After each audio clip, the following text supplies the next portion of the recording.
কিন্তু আমরা সত্যিকার অর্থে বলতে চাই, আমরা মদিনার সনদি দেশকে আমরা দেখতে চাই। জোরে বলি ইনশাআল্লাহ, আরো জোরে বলি ইনশাআল্লাহ।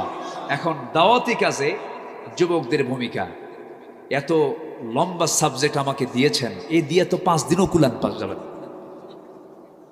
মাইন ভাই যে কি কথা বলবো, কথা বলবো, এখনো আলোচনা চলো।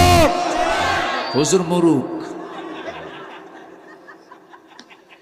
জি, আলহামদুলিল্লাহ। এত সুন্দর এই এলাকার একটা সৌন্দর্য হলো মাহফিলে লোকজন বসে থাকে, বলি আলহামদুলিল্লাহ, খুব সুন্দর, ভালো লাগতেছে আমার, আমিও তৃপ্তি পাচ্ছি। আল্লাহ তুমি এই জনপদকে ইসলামের জন্য কবুল করে নাও। জোরে বলি আমিন, আরো জোরে আমিন।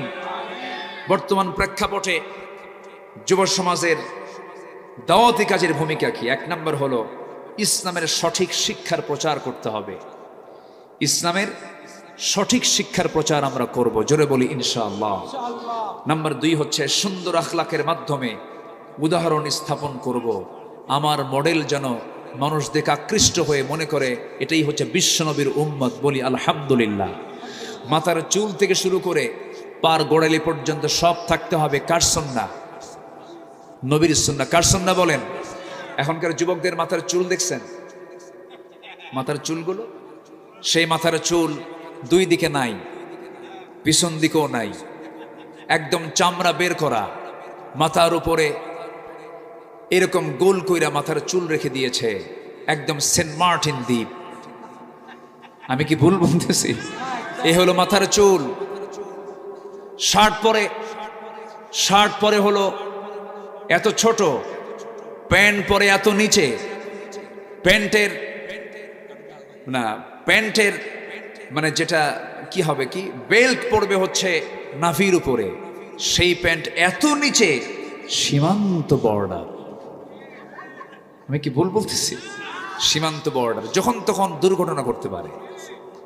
আমি একদিন মসজিদে ঢুকে 2 রাকাত নামাজ পড়তে হয়, আমি নামাজে দাঁড়াতে নিয়ে দেখি এক যুবক সামনে নামাজ পড়তেছে, এরকম একটা ছেঁড়া প্যান্ট পইরা। প্যান্ট এখন ছেঁড়া, নতুন প্যান্ট কেমন হয়? ছেঁড়া না, কোথায় ছেঁড়া থাকে? হাঁটু, একদম হাঁটুর উপরেই ছেঁড়া প্যান্ট। নতুন প্যান্ট কিনে আনছে 4,000-8,000 টাকা দিয়ে, ছেঁড়া প্যান্ট। নামাজে দাঁড়াইছে, ভাবলাম দেখি নামাজটা পড়ুকো আগে। রুকুতে যখন গেছে, শার্ট গেছে উপরের দিকে, প্যান্ট গেছে নিচের দিকে, মাঝখানে ফাঁকা। ভাবলাম এই তো রুকুর হাল, দেখি সেজদার হালে কি হয়। যখন সেজদায় গেছে তখন দেখে প্যান্ট খুইলে আন্ডার প্যান্ট বের হয়েছে। বলেন তো আমি কি মিথ্যা কথা বলতেছি? আছে না নাই? তুমি কি পোশাক পরলে তোমার সতরটাই ঢাকলো না? শিশুর মতো মাঝে মাঝে প্যান্ট আবার উপরে তোলে, আবার যায় নিচে, আবার তোলে, আবার যায় নিচে। আমি কি ভুল বলতেছি? এটা কি বিশ্বনবীর সুন্নাহ? রাসূল কি এগুলো শিখিয়েছেন? আমার নবীর মাথার চুল ছিল বড় বড় রাখো, সব দিকে সমান রাখো, বড় করে রাখো, স্বাভাবিক রাখো। যখন বলা হয় যুবক তুমি মডেলটা পাইছো কোথায়, বুঝবেন না হুজুর, মেসি। তুমি কি নেইমার, তুমি কি কুত্তা। যেরকম নাউজুবিল্লাহ, এগুলো করা যাবে না। আখলাকের পরিবর্তন দরকার আছে না নাই? আচ্ছা, আমার পোশাকের সাথে বিজাতীয়দের পোশাকের কোনো সাদৃশ্য রাখা যাবে? নাম্বার 3, যুব সমাজের যে ভূমিকা হওয়া উচিত দাওয়াতি কাজের ক্ষেত্রে, আলেম ওলামাদের সাথে একটু পরামর্শ করা, সহায়ক হিসেবে কাজ করা। ওয়াশাবিরহুম ফিল আমর ফাইযা আযামতা ফাতাওয়াক্কাল আলাল্লাহ ইন্নাল্লাহা ইউহিব্বুল মুতাওয়াক্কিলিন। এরপর যুব সমাজের অনলাইন এবং অফলাইন উভয় মাধ্যমে কোরআন শিক্ষা নিয়ে কাজ করতে হবে। খায়রুকুম মান তাআল্লামাল কুরআনা ওয়া আল্লামা, এই কাজটা তোমাদের চালিয়ে যেতে হবে যুব সমাজ। বিয়ার আগে কোনো ইটিস ফিটিস করা যাবে না। কি কথা কি বোঝা যায়? বোঝা যায় কি? মেয়েদের দেখলে কেমন লাগে? কিচ্ছু কয় না, যৌবন নাই, ভালো করে কও কেমন লাগে? কিচ্ছু কয় না। হ্যাঁ ভালো লাগে, কিন্তু বিয়ের আগে ভালো লাগতে দেওয়া যাবে? আকর্ষণ তো থাকবেই, যার আকর্ষণ নাই ও তো পুরুষই না। অনেক পুরুষ আছে বুক ফুটে বাপকে বলেই ফেলে আব্বা নামাজ পড়ি, 5 ওয়াক্ত নামাজ পড়ি, মহিলারা বেহায়ের মতো চলাফেরা করে। আমি তো থাকতে পারতেছি না, আব্বা আমার বিয়ে করায় দাও।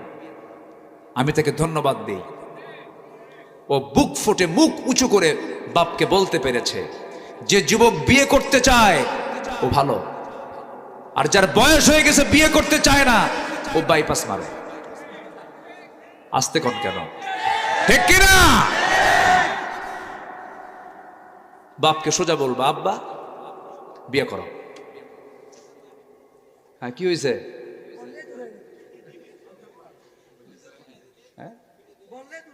ও বললি দৌড়ানি দেয়। ও আচ্ছা, এই তো আরেক সমস্যা। বাপ যদি দৌড়ানি দেয় তাহলে বাবার তো বোঝা উচিত যে বাপ সন্তানের এই বিষয়গুলো বোঝে না, সে অযোগ্য বাপ, ঠিক কিনা? চরিত্রহীন হওয়া যাবে না। বিয়ে শাদী করায় দিবেন, জীবিকার দায়িত্ব কার? রিজিকের দায়িত্ব কার? আল্লাহ তাআলা। নাম্বার 5, কুসংস্কার, বিভ্রান্তি দূর করতে হবে সমাজ থেকে। কুসংস্কারগুলো রাখা যাবে না, যুব সমাজ এগিয়ে আসতে হবে। আলিমদের সান্নিধ্যে বিভিন্ন প্রশ্নোত্তর সেশন, আলোচনা আয়োজনে সকল শ্রেণীর মানুষের অংশগ্রহণের মাধ্যমে দাওয়াতি কাজের পরিধি বৃদ্ধি করা যেতে পারে। ফাসআলু আহলা যিকরি ইন কুনতুম লা তা'লামুন। আমরা এই বিষয়গুলো খেয়াল রাখবো। নামাজের গুরুত্ব বৃদ্ধিতে প্রতিটি গ্রামে গ্রামে দাওয়াতি কাজ করতে হবে। আমরা রূপাকানিয়ার এই গ্রাম, রূপাকানিয়া না, রূপকানিয়া, আচ্ছা, রূপকানিয়ার এই গ্রামকে আমরা বেনামাজি মুক্ত দেখতে চাই। আসতে কয়, আরো জোরে, আরো জোরে। দক্ষিণ রূপকানিয়ার মাতব্বরকে ডাক দিয়ে বলবা, যুবকরা, দেশ কিন্তু চেঞ্জ হয়েছে। চাচা, আপনি যদি নামাজ না পড়েন মাতব্বরে ছুটাইয়া দেব। বাস্তব তো, ঠিক কিনা? আপনি মাতব্বরি করবেন, আপনাকে নামাজ পড়তে হবে। মসজিদের কমিটির ভিতরে যদি কোনো মদখোর, শরাবখোর, জেনাকার থাকে, ওয়ার্নিং দিয়ে দিবা, এগুলো ছাড়ো, মসজিদের দায়িত্ব পালন করো। মদ খাবা, নামাজ পড়বা না, জেনা করবা, কান ধরে মসজিদ থেকে বের করে দিবেন। যুব সমাজের দায়িত্ব আছে না নাই? আচ্ছা, আল্লাহ কবুল করুন, আল্লাহ কবুল করুন। রূপকানিয়ার এই গ্রামে মাহফিল হচ্ছে, কোনো সিনেমা নাটক চলবে না। আসতে কয়, আরো জোরে, আরো জোরে। 16 বছর এমন এমপিও দেখেছি, মাহফিলও এসেছেন, যাত্রাতেও গিয়েছেন। মাহফিলের সভাপতি, যাত্রা কমিটির সভাপতি, এর একই ব্যক্তি। একই ব্যক্তি মাহফিলও যায়, যাত্রাতে গিয়ে তালি মারে, মাহফিলে এসে দোয়া করে। আছে না নাই? আচ্ছা, এই চিত্র যেন আর চিত্রায়িত না হয় আমার দেশে। এর বিরুদ্ধে আমাদের প্রতিবাদের ঝড় তোলার দরকার আছে না নাই? মান রাআ মিনকুম মুনকারান ফালিয়ুগাইয়িরহু বিয়াদিহি ওয়া লিসানিহি। আল্লাহ তাআলা আগে বলেছেন, হাত দিয়ে প্রতিহত করো, মুখ দিয়ে কথা বলো, তাও যদি না পারো অন্তর দিয়ে ঘৃণা করো। যালিকা দাআফুল ঈমান আও কামা ক্বালা আলাইহিস সালাতু ওয়াস সালাম। আমরা বিশেষ করে যুব সমাজকে বলতে চাই, তুমি জেগে ওঠো, সমাজ জেগে উঠবে। রাষ্ট্র গঠনে তোমার ভূমিকা অনেক বড় ভূমিকা, যা আমরা ইতিপূর্বের এই কয়েক মাস আগে আমরা লক্ষ্য করেছি, দেখতে পেরেছি। যুবকরা কোনো আসক্তিতে যাবা না, কোনো নোংরা পথের জীবনটাকে নষ্ট করবা না, কোনো নারীর পিছনে সময় ব্যয় করবা না। বিয়ার আগে, বিয়ের তো দরকার আছে, বিবাহ পূর্ব কোনো প্রেম হয় না, বিবাহ পূর্ব হয় হলো জেনা, নোংরামি, ঠিক কিনা বলেন? এগুলো করবা না। আল্লাহ তুমি সবাইকে বোঝার তৌফিক দাও। জোরে বলি আল্লাহুম্মা আমিন, আরো জোরে আল্লাহুম্মা আমিন। কিছু কিছু যুবক আছে দেখবেন, গার্লস স্কুলের সামনে যায় ইতিমের মতো বসে থাকে। আছে না? কিছু কিছু আছে না? মনে হয় বাপও নাই, মাও নাই। যখন বলা হয় তুমি এই জায়গায় কেন, বুঝবেন না, বুঝবেন না, ঘুম নাই 3 রাত 3 রাত। মেয়েটা বের হয়, পিছে পিছে ও যায়, মেয়ে কোনো কথা বলে নাই, বলে শোনো, একটাবার আমার দিকে তাকাও, ছায়া থেকে দেখো, 3 রাত ঘুম নাই আমার। আছে না নাই? এগুলো লস প্রজেক্ট। এগুলো কি প্রজেক্ট? ওর পিছনে যে টাকাগুলো ঢালবেন সব লস, কিচ্ছু না। এগুলো নোংরামি করা যাবে না। পিছনের দরজা দিয়ে নয়, সামনের দরজা দিয়া চরিত্র সুন্দর নিয়ে তুমি সামনে আসবে। জেনার কোনো কারবারে যাওয়া যাবে না। আল্লাহ তুমি যুব সমাজকে কবুল করো। জোরে বলি আল্লাহুম্মা আমিন। অনেক কথা বলে ফেলেছি, অনেক কষ্ট দিয়ে ফেলেছি, যতটুকু হয়েছে আমরা বলে ফেলি আলহামদুলিল্লাহ। সবাই নামাজের মতো করে বসি। আমরা চাইবো কার কাছে? জি, বসেন, সবাই বলে সুবহানাকাল্লাহুম্মা